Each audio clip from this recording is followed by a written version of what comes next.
এই ঘন্টার ওপর কিন্তু পরিষ্কার করে লেখাই আছে যে কোন সময় মন্দিরটা स्थापन करा হয়েছিল।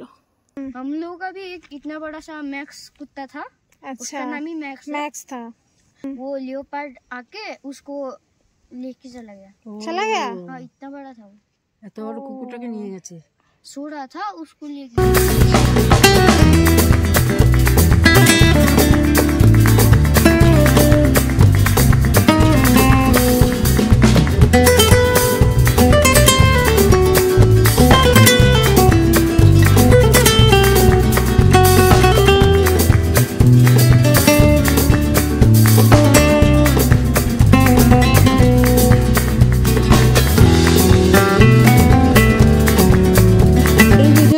আমাদের আগের ভিডিওর কন্টিনিউয়েশন। যারা আগের ভিডিওটা দেখেননি তারা অবশ্যই এর আগের ভিডিওটা দেখে নেবেন। ওই ভিডিওটার এন্ড থেকেই শুরু হয়েছে অহলধারা ভিউ পয়েন্টের নতুন ভিডিও, যেটা আজকের এই ভ্লগে আপনারা দেখতে পাবেন। পশ্চিমবঙ্গের দার্জিলিং জেলার একটি মনোরম গ্রাম সিটংয়ের ঢালু পাহাড় এবং সবুজের মাঝে অবস্থিত একটি লুকোনো রত্ন, যা ভ্রমণকারী এবং প্রকৃতিপ্রেমীদের হৃদয়কে মোহিত করে। অহলধারা ভিউ পয়েন্ট পূর্ব হিমালয়ের মনোমুগ্ধকর মনোরম দৃশ্য অফার করে এই অহলধারা ভিউ পয়েন্ট। এই মনোমুগ্ধকর স্থানটি তুলনামূলকভাবে অনাবৃকৃত রয়ে গেছে, যা পর্যটকদের ভিড় থেকে দূরে সান্ত্বনা এবং প্রশান্তি খুঁজছেন এমনদের জন্য এটি একটি নিখুঁত অনন্য গন্তব্যস্থল করে তোলে। এই অহলধারা ভিউ পয়েন্টে আসার জন্য আগে কিন্তু ট্রেকিং করতে হতো, কিন্তু এখন সোজা এনজেপি থেকে গাড়ি যায় এই অহলধারা ভিউ পয়েন্টে। প্রচুর হোমস্টে রয়েছে, চাইলে আপনারা কিন্তু একদিন এই অহলধারা ভিউ পয়েন্টে থাকতেই পারেন। অহলধারা ভিউ পয়েন্টে পৌঁছানোর পর দর্শনার্থীদের স্বাগত জানানো হয় পূর্ব হিমালয়ের এক বিস্ময়কর দৃশ্য দিয়ে।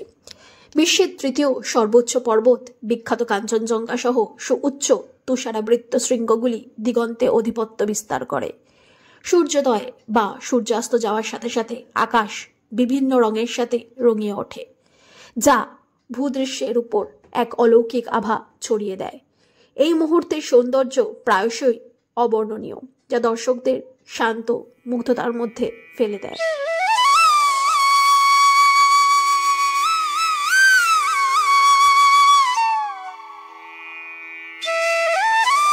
এই অহলধারা পাখি প্রেমীদের জন্য কিন্তু স্বর্গরাজ্য। আশেপাশের বন এবং গাছপালা বিভিন্ন প্রজাতির পাখির জন্য এটি প্রাকৃতিক আবাসস্থল। পাখি প্রেমীরা রঙিন পালকযুক্ত বন্ধুদের দেখতে পাবেন, যেরকম ভার্ডিটার ফ্লাই ক্যাচার, স্কারলেট মিনিভেট এবং আরও অনেক দেশীয় এবং পরিযায়ী পাখি। পাখির ডাকে সিম্ফনি প্রকৃতির আলিঙ্গনে ডুবে থাকার জাদুকরী অভিজ্ঞতাকে আরও বাড়িয়ে তোলে এই অহলধারা ভিউ পয়েন্ট। তারপর আমরা ফটো তুলতে যাব। হয়ে গেছে।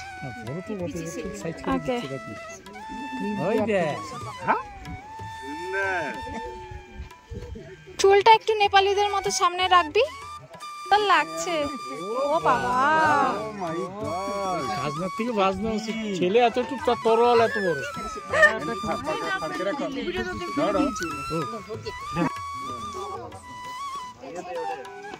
এটা পেনে না ভালো তো ফটো তুলবো। দাঁড়া দাঁড়া, তুই মেয়ে না, তুই ছেলে, তুই ছেলে। এটা লুঙ্গি, এটা ছেলেদের লুঙ্গি। ওয়াও, খুব সুন্দর লাগছে। লুঙ্গি, হ্যাঁ এটা দাদুর লুঙ্গি।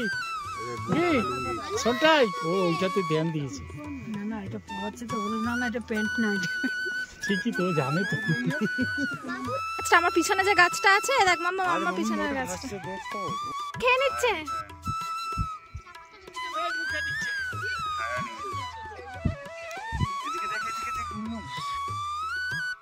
অনেক কষ্ট করে কিকুকে নিয়ে একটু ছবি তোলা হলো। তারপর কিছুতেই ও আর গায়ে জামা রাখবে না, খুলে ফেলার জোগাড়। তারপরে ওই আন্টির কাছে গিয়ে বললাম যে এটা খুলে দিন। আর অহলধারা জায়গাটা খুব সুন্দর হলেও ওখানে কিন্তু কোনো রকম বাউন্ডারি নেই, তাই জন্য হুটহাট করে কিন্তু পা পিছলে নিচে পড়ে যাওয়ার একটা ব্যাপার থেকেই যায়। তো সেই জন্য একটুখানি রিস্কি হয়ে যায়। তো সেফটি মেনটেন করে বাচ্চাদের সেই সমস্ত জায়গায় নিয়ে যাওয়াটা বেটার। তো যেহেতু কিকুর হাত ধরে আমরা রাখতে পারছিলাম না, যে যখন ছবি তুলছিলাম আর আর যেহেতু জায়গাটা ঢালু ছিল সেই জন্য খুব তাড়াতাড়ি কয়েকটা ছবি তুলে তারপর আমরা ওপরে চলে এলাম।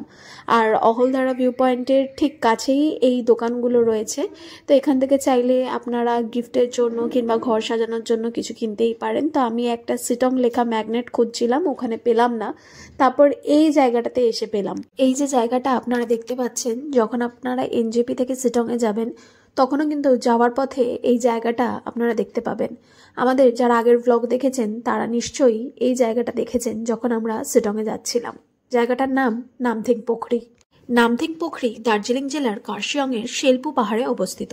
দার্জিলিং পাহাড়ের একটি বিরল এবং অদ্ভুত আকর্ষণ ছাড়াও এটি বিরল প্রজাতির বিভিন্ন উদ্ভিদ এবং প্রাণীদের আবাসস্থল। এই অঞ্চলে প্রচুর হিমালয়ান পাখি প্রজাপতি বন্যপ্রাণী রয়েছে, যার মধ্যে বিপন্ন হিমালয় স্যালামেন্ডার উল্লেখযোগ্য। আমরা ওই ওপরে একটা মন্দির আছে, মন্দিরটাতে যাচ্ছি ঠিক ওই ভ্যালিটার পাশ দিয়ে। এখানে এই মন্দিরটাতে একা আসতে বারণ করে, কারণ যেহেতু পাশে ঘন জঙ্গল, এই যে এখান থেকে লেপার্ড এসে যায়, সেজন্য একা আসতে বারণ করে। আর পুরো এই জঙ্গলটা ঝাউ গাছে ঘেরা, অনেকটা উঠতে হয়, তারপরে গিয়ে মন্দিরের দর্শন পাওয়া যায়। তো হাঁপাচ্ছি, গাছ থেকে পোকা নামছে, এটা নামছে। এইগুলো পাহাড়ে এলে অ্যাকসেপ্ট করে নিতে হবে, তবেই পাহাড়। বডি ফিটনেস একদম কমে গেছে পাহাড়ে এসে বুঝতে পারছি। তবে অনেকটা রাস্তা আসার পর কারোর একটা গলার আওয়াজ শুনতে পাচ্ছি, তাতে করে বুঝতে পারছি যে টেনশন নেই, সামনে লোকজন আছে, নয়তো লেপার্ডের ভয় একটু লাগছে। যেরম যেরম ফ্ল্যাগগুলো লাগানো সেই অনুযায়ী রাস্তা, এই ফ্ল্যাগ অনুসরণ করে আমাদের এই পাহাড়ি জঙ্গল, ঠিক আছে? এই ফ্ল্যাগ অনুসরণ না করলেই রাস্তা গুলিয়ে যাবে। ওই যে লোক। বৃষ্টিপাতের সময় এই হ্রদের জলের গভীরতা 3.5 মিটার এবং 10,000 বর্গমিটার পর্যন্ত বেড়ে যায়। তবে বর্ষাকাল কমতে শুরু করলে হ্রদের জলের স্তর তৎক্ষণাৎ শুকিয়ে যেতে শুরু করে। অক্টোবরের শেষে নাগাদ হ্রদের জলের কোনো চিহ্নই খুঁজে পাওয়া যায় না। আর পৌঁছে গেছে, আমি আর যেতে পারছি না। উফ, প্রচণ্ড খাড়াই রাস্তা। এই রাস্তাটা গুড ফর ট্রেকার্স। আর পারছি না। এই নামথিং পোখরি দিয়ে যত মন্দিরের দিকে উপরে হেঁটে যাচ্ছি, খেয়াল করছি গাছপালা তার শাখা প্রশাখা বিছিয়ে দিয়ে এক অদ্ভুত প্রাকৃতিক সিঁড়ি তৈরি করেছে, যা পর্যটকদের এই মন্দির পর্যন্ত উঠতে কিংবা নামতে কোনো অসুবিধাই হবে না। এই মন্দিরের আশেপাশের জায়গাটা এত নির্জনতায় ভরা, এখানে মনে হচ্ছিল বেশ কিছুটা সময় কাটাই। তবে একটু লেপার্ডের ভয়ও লাগছিল, কারণ জায়গাটা বেশ খোলামেলা, আর তাছাড়া এখানে খুব একটা লোকজনও নেই, সেজন্য খুব একটা সাহসিকতা দেখিয়ে এখানে বেশিক্ষণ কাটালাম না।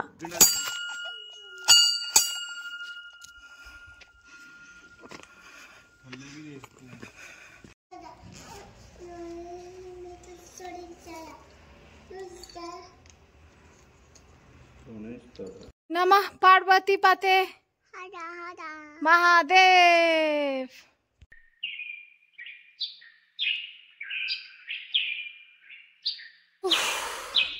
পাহাড়ের ওপর একাকিত্বে এই শিব ঠাকুরের মন্দিরটা, আর একদম নিস্তব্ধ, চারিদিকে কোনো আওয়াজ নেই, কোনো আওয়াজ নেই, শুধু জঙ্গল। কত সালে? 1994-এ এই মন্দিরটা স্থাপন করা হয়েছিল। এই ঘন্টার ওপর কিন্তু পরিষ্কার করে লেখাই আছে যে কোন সময় মন্দিরটা স্থাপন করা হয়েছিল।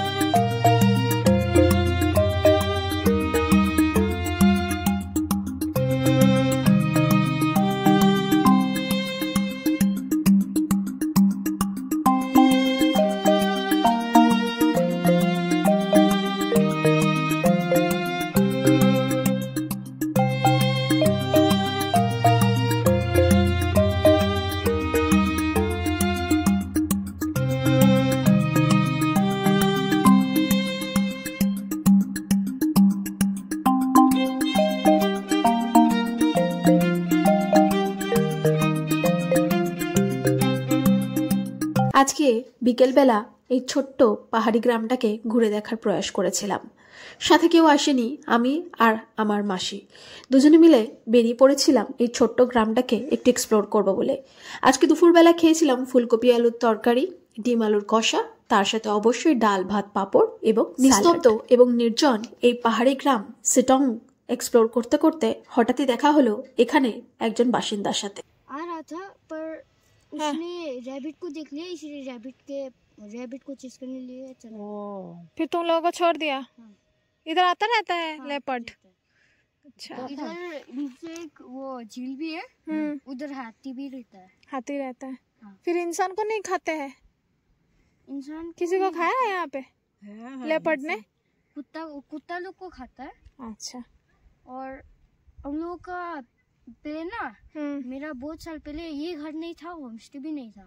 अच्छा, कहाँ रहते थे? हाँ, इधर ही रहते थे, और एक छोटा सा घर होता था। अच्छा। उधर हम लोग रहते थे। और हम एक रात में ना, हम लोगों का भी एक इतना बड़ा सा मैक्स कुत्ता था। अच्छा, उसका नाम ही मैक्स था। और वो চলো रात আমাদের को ना, ওদিকে যাই। वो लियोपार्ड आके उसको लेके चला गया। चला गया? हाँ, इतना बड़ा था वो। এত বড় কুকুরটাকে নিয়ে গেছে। सो रहा था, उसको ले गया। अच्छा। গতকাল বিকেলবেলা যখন হোমস্টের বারান্দায় বসে চায় চুমুক দিচ্ছিলাম, তখন এই ছোট্ট বাচ্চাটা ক্লাস 5-এ পড়ে, শ্রেয়াংশ, ওর সাথে দেখা হয়। হোমস্টের ব্যালকনি থেকে আওয়াজ দিই, ও ভাই কেমন আছো? অচেনা জায়গায় গেলে অচেনা মানুষদের সাথে পরিচয় করতে আমার খুব ভালো লাগে। ঠিক তখন থেকেই এই ছোট্ট বাচ্চাটার সাথে আমাদের বন্ধুত্ব। আজকে ও নিয়ে এসেছিল আমাদের একটু ঘোরাতে। চা বাগানের মধ্যে ঘুরতে ঘুরতে নানান রকম তথ্য শুনছিলাম শ্রেয়াংশের কাছ থেকে। बोलो। ये हम लोग सुखा के इसको ऐसे करके मारते हैं। अच्छा। और एक ढकानी के ऊपर ऐसे रख देते हैं। अच्छा। और जब वो सूख जाता है ना, तब उसको निकाल के फिर से ऐसे मारते हैं। और उसको धूप में सुखाने के लिए रख देते हैं। अच्छा। जब वो सूख जाएगा ना, तब उससे हम चाय बनता है, चाय पत्ती बनता है। अच्छा। और वो पानी पहले उबालना पड़ता है और वो चाय पत्ती डालना पड़ता है। हाँ, वो उसके तो ऊपर। हमको भी पता है, पर तुम लोग घर पे चाय पत्ती से चाय बना लेते हो? हाँ। अच्छा, और यहाँ से सब उठा के लेके जाते हो? हाँ। কোনগুলো আচ্ছা। করে? এগুলোই শুধু? আর পাশের এই পাতাগুলো না? না। ও কচি পাতাগুলো, ছোট ছোট পাতাগুলো। পাতাগুলো তোলো। ওই যে পুরো और ये ना जब बड़ा होता है, এই যে পুরো টি গার্ডেনটা যে সবুজ সবুজ হালকা সবুজ পুরো টি গার্ডেন, ওই হালকা সবুজ গুলোই। ওইগুলোই শুধু पर তোলো। जब ना ये तीनटा ऐसा हुआ है ना, जब बड़ा होता है तभी हम लोग पिकअप करते हैं। ও, अभी इसका टाइम नहीं है पिकअप करना। अच्छा, अभी छोटा है ना? हाँ। वो काफी छोटा है, छोटे छोटे है। आप इंस्टा में रील्स बनाते हैं? হ্যাঁ রিলস বানাতে हो तो। এই ছোট্ট শ্রেয়াংশ আমাদের নিয়ে এলো সিটং গ্রামের এক ওয়াচ টাওয়ারে। আমরা যে জায়গায় রয়েছি, অর্থাৎ আপার সিটংয়ে এইরকম যে একটা সুন্দর ওয়াচ টাওয়ার আছে, আমরা সেটার অবকাশ একেবারেই পাইনি। এখান থেকে সিটং গ্রামের 360 ডিগ্রি অ্যাঙ্গেল ভিউ, আর তার সাথে সূর্যাস্তের রঙিন আকাশ, সত্যি দেখে দারুণ লাগছিল। মনে হচ্ছিল এখানেই বেশ কিছুটা সময় কাটিয়ে ফেলি। তবে আমাদের ফিরতে হবে আবার হোমস্টেতে। অনেকটা রাস্তা অতিক্রম করে যেতে হবে আবার আমাদের হোমস্টেতে। সেই কারণে খুব বেশি সময় নষ্ট না করে তাড়াতাড়ি বেরিয়ে পড়লাম। সাথে আছে লেপার্ডেরও ভয়। যত সন্ধে নামছে যেন রোমাঞ্চ ছেয়ে যাচ্ছে চারিদিকে। अच्छा, मैं तुम्हारे साथ एक वीडियो बना लेती हूँ। अच्छा आ रहा है। Thank you.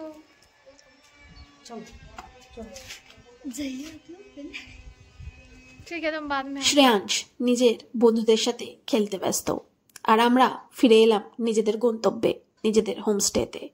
ফিরে আসার কিছুক্ষণের মধ্যে চলে এলো গরম গরম চা, আর তার সাথে সার্ভ করা হয়েছিল গরম গরম ভেজ মোমো।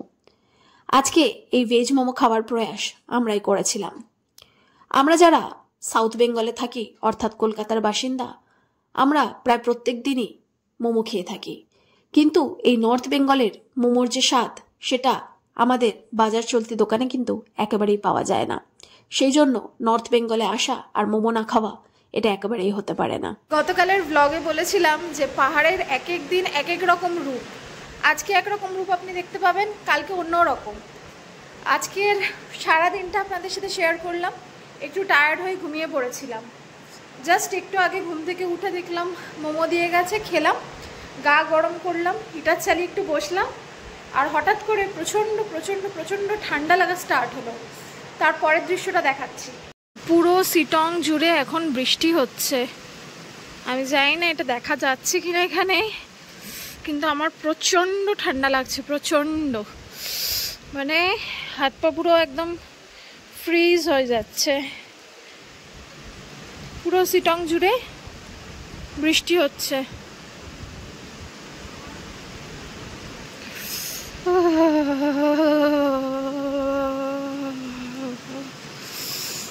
প্রচণ্ড ঠান্ডা, প্রচণ্ড ঠান্ডা।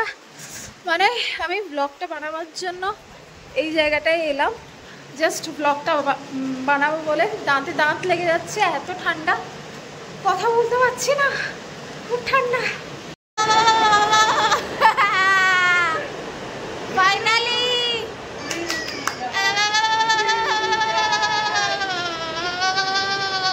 আচ্ছা, কি আছে? আওয়াজ আওয়াজ বৃষ্টি হচ্ছে, বৃষ্টির আওয়াজ মামা, বৃষ্টির আওয়াজ। হিটার চালিয়ে এখন চুপচাপ হাত সেঁকছি, পা সেঁকছি, প্রচন্ড ঠান্ডা, দাঁতে দাঁত লেগে যাচ্ছে। হ্যাঁ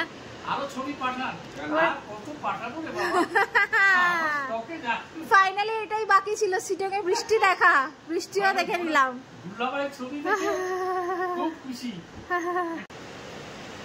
এইখানে বৃষ্টি একটা জিনিস কি তুমি একটু বড় টের পাবে না, রাস্তায় জল থাকে না তো, যারা টাইম বৃষ্টি रहता नहीं है, যারা টাইম বৃষ্টি रहता तो পানি বৃষ্টি পড়ছে, ঠাস ঠাস করছে, জানলা খুলে দিচ্ছে, যে আটকে দিচ্ছে পাপা, জানলা ঠাস ঠাস করছে। কি হবে সোনা, বল পাপা আটকে দিচ্ছে। অবশেষে যেটা দেখবো না করে পাহাড়ে এসেছিলাম সেটাই দেখতে হলো। পাহাড়ে ঝড় ও পাহাড়ে বৃষ্টি, এই প্রথমবার আমি নিজের চোখে দেখলাম পাহাড়ি ঝড় কিরকম হয়। সিটংয়ের নির্জন গ্রামে হোমস্টেতে বসে পাহাড়ি ঝড় দেখতে সত্যি খুব রোমাঞ্চকর ফিল হচ্ছিল। তবে যত সময় যাচ্ছিল তত যেন ঠান্ডাটা বেড়ে যাচ্ছিল, কিন্তু তাও সুযোগ পেলে দরজাটা একটুখানি খুলে বাইরের দৃশ্য দেখতে আমি একেবারেই ছাড়ছিলাম না। কোথাও না কোথাও এই দৃশ্যগুলোই যেন স্মৃতির পাতায় অমর হয়ে থাকবে। যদি আপনারা ভাবেন যে আমি কেন প্রত্যেকটা ব্লগের এন্ডে এই লাল সোয়েটারটা পরে থাকি, তার রিজন একটাই, সেটা হচ্ছে আমি এই ঘরে পরার জন্য একটাই সোয়েটার নিয়ে এসেছিলাম। দুটো সোয়েটার আমি আনিনি, একটাই নিয়ে এসেছি। একটাই সোয়েটার, এই একটাই সোয়েটার পরে আমি ভেবেছিলাম, এটাও নিচ্ছিলাম না, আমি ভেবেছিলাম লাগবে না, সেরকম একটা হয়তো ঠান্ডা নেই। তারপরে ভাবলাম রিস্ক না নিয়ে একটা সোয়েটার অন্তত নিই, সেটা ভেবে এটা নিয়েছি, একটাই নিয়েছি, ভেবেছিলাম এটাতেই হয়ে যাবে। কিন্তু এখানে আসার পর বুঝলাম যে এত বেশি পরিমাণ ঠান্ডা, এত বেশি পরিমাণ ঠান্ডা যে এটার সাথে সাথে এটার নিচে আরও দুটো পড়লে কম হবে। আজকের এই বৃষ্টিটা হতে, ঝড় হচ্ছে, প্রচণ্ড হাওয়া দিচ্ছে, ঠান্ডা লাগছে, কিন্তু কোথাও না কোথাও আমার মনে হচ্ছে যে ওয়েদারটা আগের থেকে একটু গরম হয়েছে, মানে ঠান্ডাটা একটু কমে গেল। তার আগে অবধি কিন্তু মানে ওই কুয়াশা ভরা আকাশে কিন্তু বেশ ঠান্ডা ঠান্ডা লাগছিল, কিন্তু আজকে বৃষ্টিটা হওয়া মাত্র আর এই যে ঝড়টা হচ্ছে সব উড়িয়ে নিচ্ছে, আমার কোথাও না কোথাও মনে হচ্ছে যে ওয়েদারটা কিন্তু একটু কমফোর্টেবল হলো, ঠান্ডাটা কমলো বৃষ্টি হওয়ার পর। কালকে যদি আকাশটা এবার একদম ক্লিয়ার থাকে, পুরো পাহাড় যদি প্রপার দেখা যায়, তাহলে এর থেকে ভালো আর কিছু হবে না, কারণ কালকে আমাদের লাস্ট দিন, পরশু আমরা চলে যাচ্ছি। গতকাল অবধি আমাদের এই হোটেল থেকে ওই দূরের পাহাড়ে যে লাইটগুলো দেখা যাচ্ছে, ওগুলো অল্প গুটি কয়েক দেখা যাচ্ছিল। আমরা ভাবছিলাম হয়তো ওই কটাই লাইট রাত্রিবেলা জ্বলে, যেটা আগের ব্লগে বলেছিলাম। কিন্তু আজকে এই বৃষ্টিটা হওয়ার পরে ওখানে শুধু বাড়িগুলো নয়, এই নিচ থেকে রাস্তা উপরের দিকে উঠছে, পুরো জল জল করছে, মনে হচ্ছে একদম তারা জ্বলছে। মানে এতটা পরিমাণে আকাশ ক্লিন হয়ে গেছে যে ওই রাতের অন্ধকারেও পাহাড়ের শেপ কিন্তু বোঝা যাচ্ছে, যার কারণে আশা রাখছি যে কালকে সকালবেলা একটা ক্লিয়ার ভিউ পাহাড়ের দেখতে পাবো। যেটা দেখার জন্য আমরা শিটংয়ে এসেছি। যদিও শিটংয়ের এক এক দিন এক এক রকম রূপ আমরা এক্সপিরিয়েন্স করছি, কিন্তু কালকে মনে হচ্ছে একটা ক্লিন অ্যান্ড ক্লিয়ার পাহাড়ের লুক আমরা পাবো।